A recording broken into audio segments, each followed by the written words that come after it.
நமோ நாராயணா. இன்றைக்கி என்ன செய்தி பார்க்க போகிறோன்னா, துளசிக்கு எப்படி பெருமை வந்தது அப்படின்னு. துளசி என்ன பண்ணுறா, பெருமாள்கிட்ட போய் கேட்குறா, நீங்கள் மகாலட்சுமி தாயாரை உங்கள் இதயத்திலேயே வச்சுட்டுருக்கேள், ஆனால் எனக்கு அதுமாரி ஒரு பெருமை இல்லை அப்படின்னு கேட்குறார். அதுக்கு பெருமாள் சொல்கிறார், கூடிய விரைவில் பூமியில் மகாலட்சுமி தாயார் குழந்தையாக பிறக்க போகிறா. அப்போ நான் என்ன பண்ண போகிறேன்னா, ஒன்றை துளசி செடியாக அந்த இடத்துல நீ மலர போகிற. துளசி செடி வளரும்போது உன்னுடைய மடியில் தான் மகாலட்சுமி தாயாரே பிறக்க போகிறா குழந்தையா. அந்த குழந்தை பிறந்து அந்த குழந்தையத்தான் நான் கல்யாணம் பண்ணிக்கிறதுக்காக பூமிக்கு வரப்போகிறேன். அப்போ அந்த கல்யாணம் மகாலட்சுமி தாயாரின் கரத்தை பிடிப்பதற்கு முன்பாக நான் உன்னுடைய மாலையை தான் போட்டுக்க போகிறேன் அந்த கல்யாணத்துக்கு. அதனால் உனக்கு 2 பெருமை. ஒன்று, பூமியிலே மகாலட்சுமி தாயாருக்கு முன்னாடி நீ அவதரிக்கப் போகின்றாய்.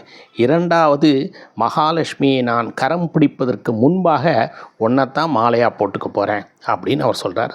இந்த 2ம் நடைபெற்ற இடம் எந்த இடம் என்றால் திருவிண்ணகரம் என்று போற்றப்படும் வைணவத்தலங்களிலே 13வது திவ்ய தேசம்.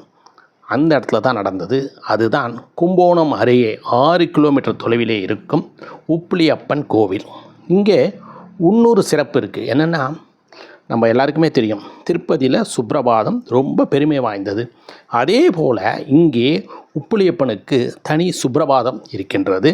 இதை இயற்றியவர் ஸ்ரீராம தேசிங்காச்சாரியார் அவர்கள். அது மட்டும் இல்லை, திருப்பதியில் ஒரு விஷயத்தை நாம் வேண்டிக்கிட்டு அங்கே போய் நம்மளால் செய்ய முடியலைன்னா தாராளமாக இந்த கோவிலில் நம்ம செய்யலாம். இந்த கோவிலானது 1000 வருடங்களுக்கு முன்பு பழமையானது என்று எல்லாரும் சொல்கிறார்கள். ஓம் நமோ நாராயணா.